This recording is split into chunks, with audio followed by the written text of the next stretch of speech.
E aí, pessoal, para quem está rodando no ambulatório de cirurgia, essa nossa conversa aqui vai ser uma mão na roda. A gente vai focar naquelas condições de nariz e seios da face, as rinológicas que mais aparecem no dia a dia, tanto as comuns quanto as urgências.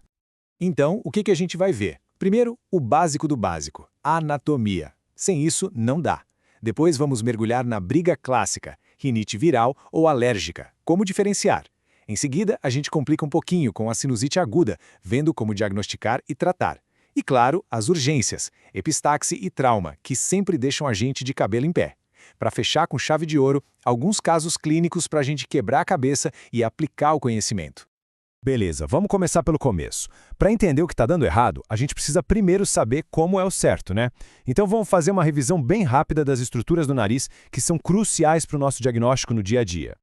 Olha só, o pulo do gato aqui não é só decorar os nomes. A grande sacada é entender para onde cada seio da face drena. Por exemplo, a grande maioria deles, frontal, maxilar e etimoidal anterior, drena no meato médio. Saber disso já nos dá uma pista gigante de onde pode estar o problema numa sinusite, só pelos sintomas. É basicamente o nosso mapa do tesouro. Sabe aquela queixa super comum do paciente? Doutor, meu nariz entope, mas cada hora é de um lado. Então, isso não é a imaginação dele. Isso tem nome. É o ciclo nasal. É um processo fisiológico normal que nosso corpo faz para controlar o fluxo de ar. O ponto é que quando a mucosa já está inflamada, aí sim a pessoa começa a sentir esse ciclo de forma bem clara.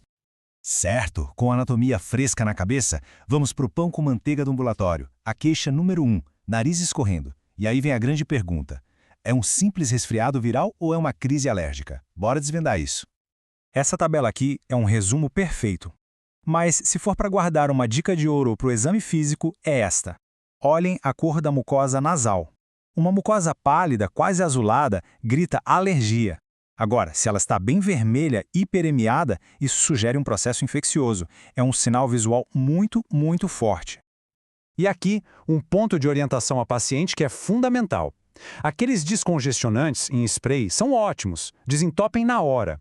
O problema é que o uso prolongado é uma cilada, porque causa a tal da rinite medicamentosa. É um efeito rebote, o nariz vicia. A regra tem que ser clara, usar por no máximo 7 dias e pronto. Agora, vamos dar um passo adiante. E quando aquele resfriado não melhora, e na verdade piora, aí a gente tem que pensar na complicação mais comum da rinite viral, a sinusite bacteriana aguda.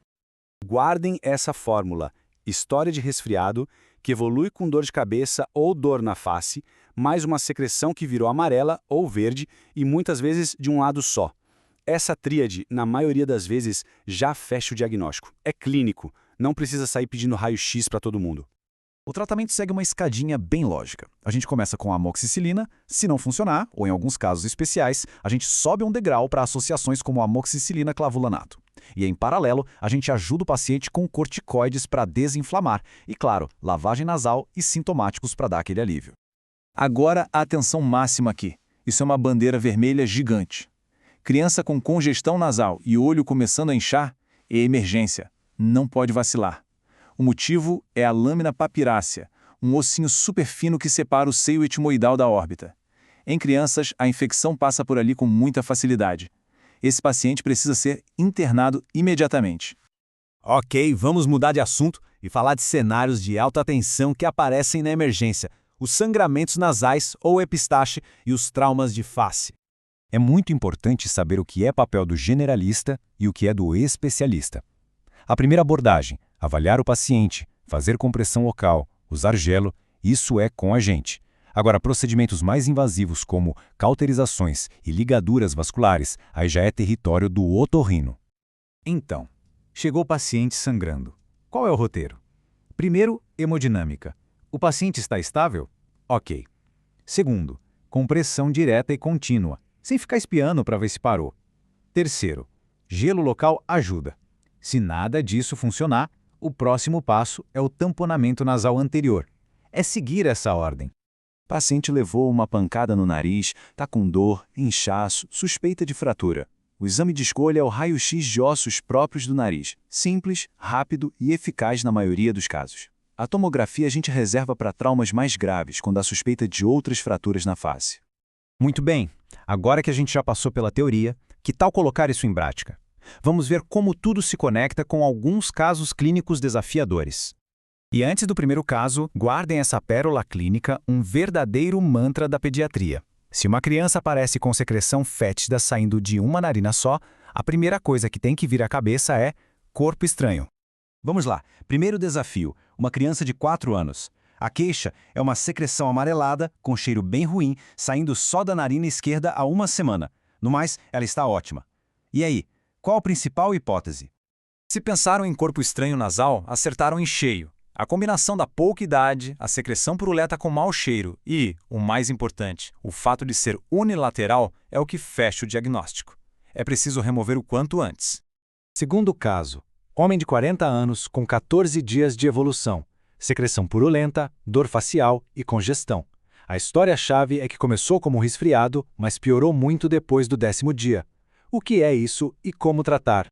A chave aqui é o tempo e a evolução. Sintomas que duram mais de 10 dias ou essa história clássica de piora dupla, o paciente melhora um pouco e depois piora de vez, isso é o cartão de visitas da rinocinusite bacteriana aguda. Tratamento de primeira linha. Amoxicilina. E para fechar, um caso mais complexo. Paciente de 72 anos, hipertenso, usa antiagregante e chega com um sangramento nasal volumoso. A pressão está em 180 por 105. A compressão não resolveu. E agora? Quais são as prioridades? Aqui a gente tem que ser multitarefa. A prioridade é controlar o sangramento, então vamos para o tamponamento anterior. Ao mesmo tempo, é crucial manejar essa crise hipertensiva, que com certeza está alimentando o sangramento. E claro, avaliar a hemodinâmica do paciente o tempo todo. É um caso que exige uma abordagem dupla, local e sistêmica, e que muito provavelmente vai precisar do otorrino. Para a gente encerrar, fica essa reflexão final, uma dica prática para o dia a dia.